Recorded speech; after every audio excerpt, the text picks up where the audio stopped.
Have you ever wondered why the more money you make, the less free you seem to feel? When you first start out, you just want enough money to live comfortably. Then as your income increases, you think you deserve a better car, a nicer home, a more comfortable life. But very few people realize this. Every time you upgrade your lifestyle, you are quietly shrinking your own space of freedom.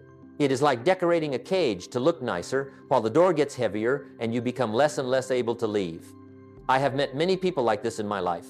They are not lazy, they are not lacking ambition, they work hard, smart, and their income truly increases year after year. But the strange thing is this: their lives do not become lighter, they become heavier. Heavier with costs, heavier with responsibility, heavier with the fear of losing what they have just upgraded. And then I realized a very simple but painful truth. Not everything that makes you feel good is helping you move forward. Some things only make you comfortable staying still inside a velvet-lined trap. My philosophy has always been this: freedom does not come from living luxuriously, it comes from owning things that can create freedom. Assets do that, lifestyle does not. In today's video, I want to share with you important principles I wish I had understood much earlier, to help you distinguish between building assets and building lifestyle, between short-term enjoyment and long-term freedom. These principles are not flashy, but they have the power to change the trajectory of your entire life. And you should stay until the end of the video, because principle number 7 is the key that helps many people escape the invisible cage they have spent years building for themselves. And if you are truly serious about freedom, start by clearly understanding this: are you building a life, or are you building a path to freedom? Principle 1, lifestyle inflation is the silent thief. There is something strange I have observed over many years. When people start earning more money, they do not think about becoming more free. They think about living better, a little more spacious, a little more comfortable. And it is from that phrase "a little" that the tragedy begins. Lifestyle does not explode overnight. It escalates very slowly, slowly enough that you do not realize your freedom is being stolen piece by piece each day. You change cars because it is safer. You move homes because you deserve better. You spend more because you have worked so hard. Every reason sounds reasonable. But the result is always the same. Your fixed costs grow faster than your ability to create freedom. And I call that a silent thief. No one warns you about it. No one stands up and says, if you keep going like this, you will work your entire life just to maintain the life you chose. Because society applauds higher lifestyles, not quiet discipline. I have seen people double their income, yet live with triple the anxiety. Because when lifestyle increases, choices decrease. You do not dare quit your job. You do not dare try something new. You do not dare take the right risks at the right time. Not because you lack ability, but because your life has become too expensive to make mistakes. At that point, money is no longer a tool. It becomes a chain. And I came very close to that trap myself. There was a period when I also believed I needed to live up to a standard to prove I was moving forward. But then I realized a truth that woke me up. You are not enjoying the lifestyle is owning you. Think about this. A lifestyle expense never ends. You do not buy it once and finish. You must feed it every month, every year, with your own time, energy, and stress. Assets, on the other hand, are different. Assets may require sacrifice at the beginning, but they give you choice later. This is where many people get confused. They think increasing income is winning, but increasing freedom is the real victory. If every extra dollar you earn immediately turns into an expense, you are not moving forward, you are just running faster on the same treadmill. And I realize this: lifestyle does not make you wealthy. It only makes you accustomed to needing more. The more accustomed you become, the more afraid you are to lose. The more afraid you are to lose, the more cautious you become. The more cautious you become, the farther you move from decisions that can change your life. You see, the trap is not luxury. The trap is upgrading your lifestyle before you finish building your foundation. I once said, success is not what you have, it is what you can become. And you cannot become a free person when you are tightly bound by standards of living you created yourself. So ask yourself honestly, if your income stopped tomorrow for 6 months, would your current life allow you to breathe? Or would it suffocate you immediately? That question is not meant to scare you, it is meant to wake you up. Because freedom is not stolen in a single moment. It is stolen through very small decisions, repeated every time you say, "It's okay, I deserve it." And I learned this: If you do not control your lifestyle, sooner or later, your lifestyle will control every decision you make. But this is only the beginning, because to escape this silent thief, you need to understand an even more dangerous trap, a phrase that sounds positive but has destroyed the future of many people. Principle 2, I deserve. It is the most dangerous lie. There are many lies that lead people astray. But among all the ones I have heard, there is one that sounds reasonable, humane, and brutally cruel to your future. It is this: I deserve it. You deserve it because you worked hard. You deserve it because you endured pressure. You deserve it because others are enjoying better lives. It sounds right. And precisely because it sounds so right, very few people question it. I have seen many people never collapse from failure. They collapse from rewards. They do not spend because they lack control. They spend because they feel justified. And here is what is dangerous: I deserve it never appears alone. It always comes with another phrase: just this once, just this one upgrade, just this one purchase, just this one time to be a little more comfortable. But life does not operate on just this once. It operates on repeated habits. You do not build your lifestyle in one big decision. You build it through hundreds of small decisions, each defended by the phrase, I deserve it. And I made that mistake myself. There was a time when I confused self-respect with self-indulgence. I thought that if I did not reward myself, I was being too harsh. But then I realized self-respect does not come from what you spend, it comes from what you can control. Look deeper. When you say, I deserve it, you are doing something very dangerous. You are turning emotion into a decision-making system. Emotions change every day. Discipline does not. If you let emotions decide your spending, your most exhausting days will also be your most expensive ones. And you will begin building your life around moments of weakness. I once said, success is not doing what is easy, it is doing what is necessary even when you do not feel like it. But I deserve it whispers the opposite. Today is enough. Be disciplined tomorrow. And tomorrow rarely comes. Have you noticed? People who are truly free rarely talk about what they deserve. They talk about what they are building. Because they understand a simple principle: reward before achievement kills motivation. If you reward yourself before victory is secured, you are paying for a result that does not yet exist. And here's what I learned early, though, at a cost. Life does not care how tired you feel. It only responds to what you do consistently.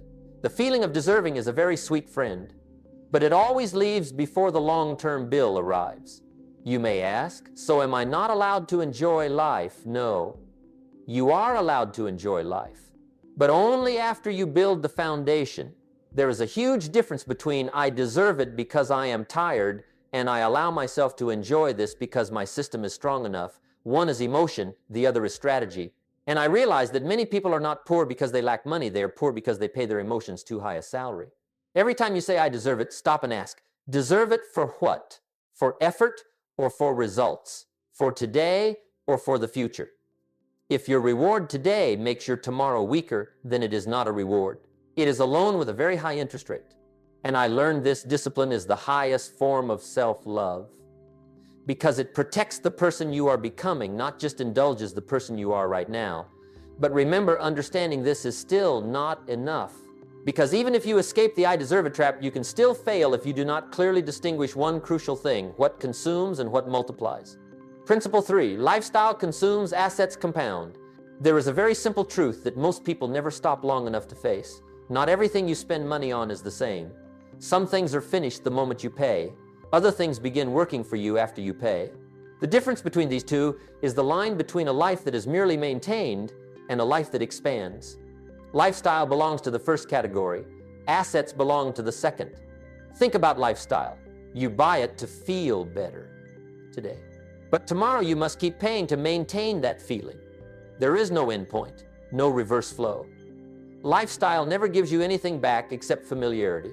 And familiarity very quickly becomes taken for granted. I have seen many people trapped in this loop. They work to pay for their lives. Then they must work more to keep that same life. And gradually all their energy is used just to maintain the present with nothing left to build the future. Assets operate on a completely different logic. Assets demand sacrifice first. They do not feel good immediately. For a long time you may even feel like you are falling behind others. But then something happens.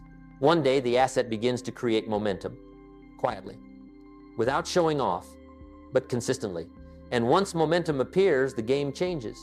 I realize this: the biggest difference between someone who is always anxious and someone who is free is not how much money they make, it is what their money is doing while they sleep. Lifestyle sleeps with you. Assets work while you sleep. This is where many people deceive themselves. They say, I am enjoying life, but in reality, they are consuming their own future month by month. Because every lifestyle expense has a hidden cost. It takes away your future ability to choose. You cannot easily change direction. You cannot accept a period of lower income to build something bigger. You cannot say no to things you do not want to do. Not because you are weak, but because your life has become too expensive to be flexible. I once said, do not wish for life to be easier. Wish to be better. And being better in this case means understanding how to allocate money intelligently. Lifestyle is not wrong. The problem is order. If lifestyle comes before assets, you will spend your entire life feeding today's comfort. If assets come before lifestyle, you are building a system that can feed you for years to come. I have met people who look very successful on the outside. Beautiful homes, nice cars, lives others admire. But when you talk deeply, you realize something sad: they cannot stop. Not because they do not want rest, but because if they stop, everything collapses quickly. That is not success. That is a performance paid for monthly. Assets are different. Assets do not require your daily presence to exist. They do not require you to prove anything. They only require you to be patient long enough for them to grow. And here's what I learned: anything that does not multiply will eventually drain you. Your energy, your time, your passion, if all of it flows into things that only consume you, are not building you, are eroding yourself. Ask yourself seriously, what are your most recent financial decisions doing? Are they feeding present comfort or expanding future possibility? Not every dollar is equal. Some dollars disappear the moment you spend them. Others stay and bring their friends. And the difference between those two is the difference between a life that must always run and a life that can choose its own pace. Principle 4, real wealth upgrades the foundation first. There is a very common misunderstanding that I have seen repeated for many years. Many people believe that when you start earning more, the most logical thing to do is upgrade your lifestyle. But people who truly understand freedom do the opposite. They upgrade the foundation first because they understand one very simple thing: what you see on the outside matters far less than what is operating underneath. You can build a very beautiful house, but if the foundation is weak, every extra floor you add only makes it collapse faster. Life works the same way. Truly, wealthy people do not ask, what can I buy next? They ask, what system will allow me to stop worrying about money in the future? They invest in knowledge. They invest in skills.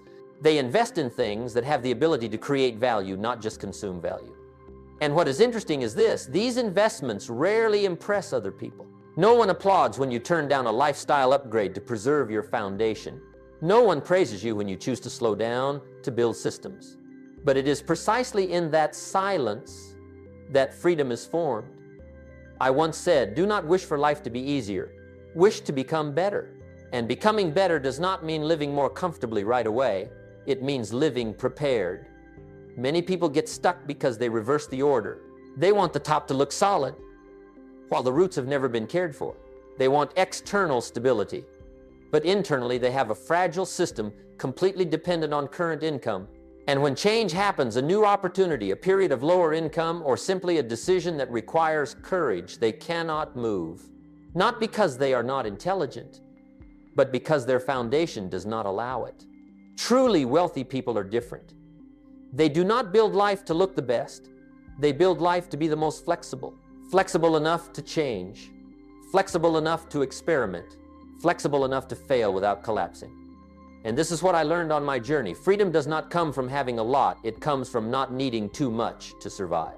When your foundation is strong enough, you no longer have to make decisions out of fear. You can say no when necessary. You can be patient while others rush. That is the real power of a strong foundation. But let me be clear about one thing. Upgrading the foundation does not feel pleasant immediately. You will find yourself living more simply while others show off. You will see yourself moving slower while others appear to be moving very fast. And if you do not understand this clearly, you will ask yourself, am I falling behind? I asked that question too, until I realized not everyone who moves faster is moving in the right direction. Some people arrive very early. only to realize they built their entire lives on a foundation that cannot bear the weight of success. So ask yourself right now, are your efforts being used to raise your standard of living or to increase your life's capacity to endure and expand? That answer will determine not just how you live next year, but whether you will have choice 10 years from now. If you feel these principles are touching exactly what you have been struggling with, press subscribe to continue this journey with me. Here, we do not chase the appearance of success, we build the foundation for freedom based on lasting philosophies. But remember this, even when you have a foundation, you can still slow down if you let a very familiar enemy slip into your life. An enemy called comfort. Principle 5, comfort slows you down. There is an enemy that never appears with a frightening face. It does not threaten you. It does not force you. It only whispers, take it easy. You have already done enough. And many people stop there, not because they are weak, but because they are too comfortable to keep moving forward. Comfort is a particularly dangerous trap, because when you fall into it, you do not feel like you are failing. You feel fine. And that feeling of being fine is what makes stagnation sustainable. I once said, when you become too comfortable, you stop growing. Not because you lose ability, but because you lose the reason to push further. Observe this in everyday life. When everything is just enough, you stop asking hard questions. When life is not too pressured, you stop searching for new paths. And when convenience surrounds you, discipline quietly retreats. Comfort does not take away your motivation in one day. It does it very slowly, little by little, until one day you wake up and realize you have not been moving forward for a very long time. I have met people who told me I am not failing. I am just enjoying life. But when I looked deeper, I realized something sad they were not enjoying, they were avoiding. Avoiding the pressure to become better. Avoiding the fear of starting over. Avoiding the uncertainty of stepping outside what is familiar. Comfort gives you a place to hide, but it does not give you a path to go far. There is something very few people dare to admit: comfort makes big choices harder over time. When you get used to ease, everything difficult begins to look unnecessary. You ask yourself, why should I struggle more? Why not just keep things the way they are? And that is the moment you trade potential for temporary comfort. I made that mistake myself. There was a period when I confused stability with being on the right path. Nothing was bad. Life was smooth. And because of that, I almost forgot something. Important progress does not come from comfort. It comes from continuous stretching. The body only becomes stronger when challenged. The mind only becomes sharper when forced to think. Life only expands when you accept stepping into discomfort. Comfort does the opposite. It softens everything. And when everything is too soft, you lose the force needed to go far. This is why so many people stop at the level of just enough, not because they cannot do more, but because they no longer feel the need to. And I realized this comfort does not kill dreams, it puts them to sleep. You do not give up on your goals. You just postpone them indefinitely. You say, later, when I have more time, when I feel more motivated. But motivation does not appear in comfort. It appears when you put yourself in situations that demand action. Those who understand this early create challenges for themselves. They do not wait for life to force them. They choose what is difficult before the price of ease becomes too high. I once said, do the hard things while they are still easy, so life does not have to teach you with painful lessons. Comfort slows you down not because it is bad, but because it comes too early. If you choose comfort before you finish building your foundation, you are placing a sofa on a floor where the cement has not dried. It feels pleasant, but it cannot bear the weight of time. Ask yourself honestly, are your recent choices making life easier or making you stronger? Because there is a very big difference between the two. One gives you comfort today, the other gives you freedom tomorrow. And if you do not actively resist comfort, life will do it for you in much harsher ways. Principle 6, lifestyle creates invisible pressure. There is a kind of pressure that does not come from outside. No one forces you, no one orders you, but it is present every day, quietly, persistently, and extremely convincing. It is the pressure created by your own lifestyle. It does not appear when you are poor. It appears when you have become accustomed to a certain standard of living, a standard that requires you to keep earning money, whether you like it or not. At that point, the pressure does not say, work more. It says, do not take risks. Do not change. Do not do anything that could make everything collapse. And so many people lose opportunities, not because they lack ability, but because their lives have become too expensive to risk. I have met very talented people. They have ideas, they have ambition. They know they could do something bigger. But when the moment comes, they step back. Not because they are afraid of failure, but because they are afraid of losing the ability to pay for their current life. They do not dare to try a new path. They do not dare to accept a period of lower income. They do not dare to start learning again from the beginning, because every month comes with bills, and bills do not care about your dreams. This is something very few people say out loud. A high lifestyle does not just consume money, it consumes courage. When you have too much to lose, you begin to play defense. You choose safety over what is right. You choose familiarity over potential, and gradually your life shrinks. I once said, if you do not design your life, someone else will do it for you. And lifestyle pressure is one of the most dangerous designers. It does not force you immediately, it shapes your choices over time. You choose a stable job instead of one that could help you grow. You choose to stay the same instead of evolving. You choose to do nothing because doing nothing feels like the least risky option right now. But doing nothing also has a price. It is just paid later. I have spoken with people who said, I cannot change. I have a family, I have responsibilities, and I understand that. Responsibility is honorable. But the problem is not responsibility. The problem is that you built a lifestyle with no room for responsibility to breathe. When your entire income is locked into maintaining the present, every decision becomes heavy, every risk becomes frightening, and every opportunity looks like a threat. That is invisible pressure. No one sees it, but you feel it every time you have to make a big decision. And I realized a very clear truth. Freedom is not having many choices. It is having the ability to choose without being suffocated. People with a strong asset foundation see risk very differently. They do not see risk as danger. They see it as part of the process. Because they have space to try, space to fail, space to learn. Meanwhile, those controlled by lifestyle pressure have no space. Everything is stretched tight like a string. And when a string is stretched too long, it does not need a strong udar to snap, only time. I learned that. A good life is not a full life, it is a life with safety margin for big decisions. If you do not have that margin, you will live your entire life in defense mode, afraid to move forward, afraid to step back, only daring to maintain. Ask yourself calmly, if a truly meaningful opportunity appeared in the next 6 months, would your current life allow you to take it? If the answer is no, then the problem is not the opportunity. It is how you designed your lifestyle. But this is not the end, because to escape this invisible pressure, you must accept something very few people are willing to do: sacrifice short-term comfort in exchange for long-term freedom.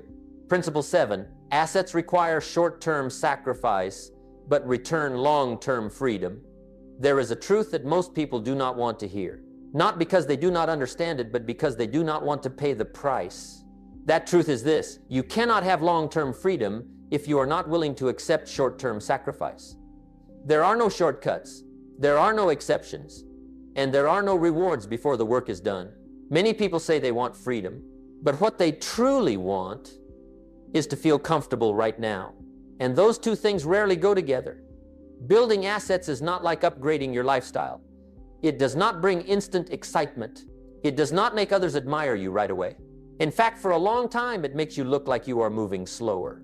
You turn down things others are enjoying. You hold on to money while others spend. You accept the feeling of lack in the present in exchange for choice in the future. And that is a very lonely choice. I have stood there myself, looking around and asking, am I being too hard on myself? Am I missing out on life? But then I realized something very clearly. You are not missing out on life when you are building the foundation for it. What you are truly missing out on is years of regret later. Short-term sacrifice does not mean living miserably. It means living with intention. You do not say no to every pleasure. You say not yet to pleasures that come too early. And that not yet is discipline. Many people misunderstand discipline. They think discipline is punishment. But I learned that discipline is the highest form of self-love because it protects the person you are becoming, not just indulges the person you are right now. Look at two types of people. The first chooses early enjoyment. Their life looks comfortable. But each year that passes, their space of choice becomes smaller. The second chooses early sacrifice. Their life looks simple, but each year that passes, their freedom expands. The difference is not talent, it is not luck, it is priority. I once said, we must all suffer one of two pains, the pain of discipline or the pain of regret. The pain of discipline is lighter, and more importantly, it ends. The pain of regret lingers, it lasts. And it never gives you the feeling that you still have time to fix things. Building assets is a game of patience. You plant seeds in the ground, you do not dig them up every day to check, you water them, you wait, and you trust the process. Lifestyle, on the other hand, is a game of instant gratification. You feel good today, and tomorrow you need that feeling again. One creates momentum, the other creates dependence. And I realize this freedom is not doing whatever you want. Freedom is not being forced to do what you hate. To have that kind of freedom, you must be willing to struggle before life forces you to. You must choose what is hard while it is still easy, before the cost of ease becomes too expensive. Ask yourself quietly without answering anyone, what are you sacrificing today? And what future is that sacrifice buying you? Because every financial decision, every lifestyle choice is a vote for the person you will become. You can vote for present comfort, or you can vote for future freedom. There is no universally right choice for everyone, but there is one rule that never changes. Those who pay the price earlier leave the game earlier. And if you understand this principle, you are already far ahead of many people. But there is still one more thing. One of the greatest advantages many young people lose simply because they do not recognize its true value. Principle 8. Time is the greatest asset you will ever own. There is one asset that everyone starts with. No capital required, no connections required, no luck required, but very few people keep it long enough to turn it into freedom. That asset is time.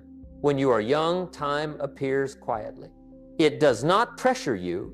It does not rush you. It makes you believe there is always later. And because of that, many people spend time as if it were infinite.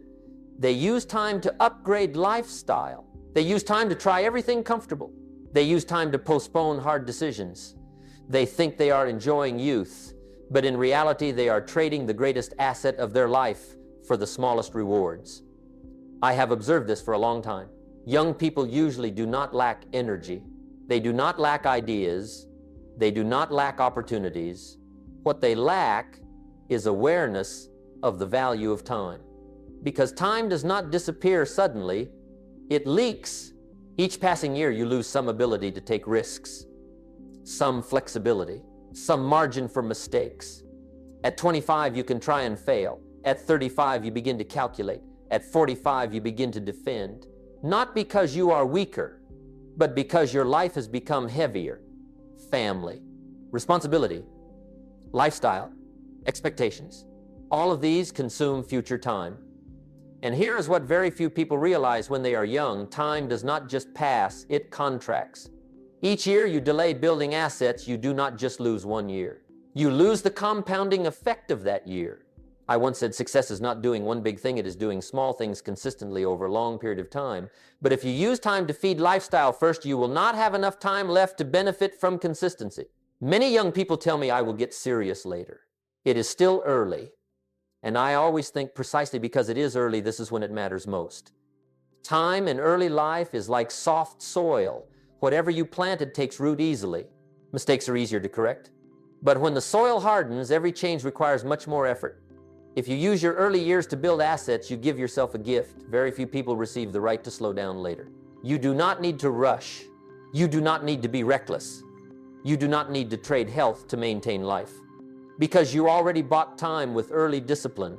On the other hand, if you use time to feed lifestyle, you will have to buy time back later with stress, pressure, and prolonged exhaustion. And sadly, time is far more expensive then. I am not saying young people should not enjoy life. I am saying do not use your most precious asset to buy things that do not last. You can live simply for a few years, but you cannot buy those years back once they are gone. Ask yourself realistically, what are your choices today doing to your time? Are they multiplying it or burning it just to stay warm temporarily? Because every decision you make when you are young has two outcomes. One you see immediately, one you only see after 10, 20 years. And many people live only for the first outcome. I learned that wise people do not ask, what do I like right now? They ask, Will I be grateful for this decision in the future? Time is the only asset that never returns. Money can be lost and earned again. Reputation can be rebuilt. Mistakes can be corrected. But time, once misused, can only teach you to not be returned. And if you understand this early, you will not need to run fast later. But there is still one final principle. One principle that connects everything I have shared. One principle that answers the biggest question, ultimately, what should you build first and what should wait? Principle 9, build assets first, lifestyle later. After everything we have just been through, you may now see one thing very clearly. The issue is not whether you should enjoy life. The issue is order. Many people do not fail because they choose lifestyle. They fail because they choose lifestyle too early. They place reward before foundation. They place present feeling before future freedom. And then they spend the rest of their lives protecting a standard of living instead of expanding their capacity to live. I learned that the order you choose today determines the level of freedom you have tomorrow. When you build assets, first you are buying time, space, and choice. When you build lifestyle first, you are signing an invisible contract. I agree to earn at this level for as long as it takes. And very few people read that contract carefully. Building assets first is not glamorous. It does not bring immediate recognition. No one applauds when you refuse an upgrade to preserve your foundation. No one praises you when you choose to move slower than others. But I realize these decisions that are not applauded are often the right ones, because freedom does not come from others' admiration. It comes from your ability not to be forced to live by their expectations. I once said, success is not having more, it is needing less to be happy.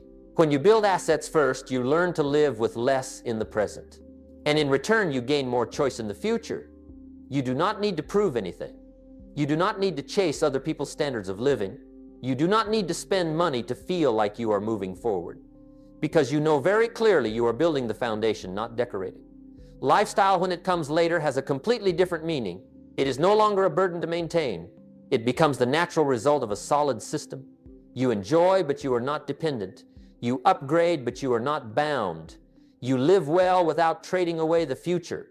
That is the difference between I need this lifestyle to feel okay and I choose this lifestyle because I can. One is dependence, the other is freedom. I have met people who built lifestyle first. They are always busy, always worried, always afraid that one small change will make everything collapse. And I have also met people who built assets first. Their lives are quiet, not flashy, but they have something very rare, calm when making decisions. They do not ask, can I afford this? They ask, does this align with my direction? That is a completely different question. And it only appears when the foundation is already built. I learned that life does not reward those who spend well. It rewards those who arrange priorities correctly. You do not need to deny yourself every pleasure. You only need to delay them long enough. You do not need to live harshly forever. You only need discipline during the decisive phase. And that decisive phase often comes earlier than you think. Many people say, when things are more stable, I will start building assets. But the truth is, things never become stable if you do not start building assets first. Stability does not come before, it is the result. So ask yourself right now, what are your choices prioritizing comfort today or choice tomorrow? Because every decision you make is answering that question, whether you are aware of it or not. I want you to remember one very important thing. Lifestyle can wait. Freedom cannot. Those who understand this early will not need to rush later. Those who ignore it will spend many years running just to stand still. And if there is one message I want you to carry after this video, it is this: build the things that free you before you build the things that bind you. And if you are truly serious about freedom, then today is a very good day to reset the order.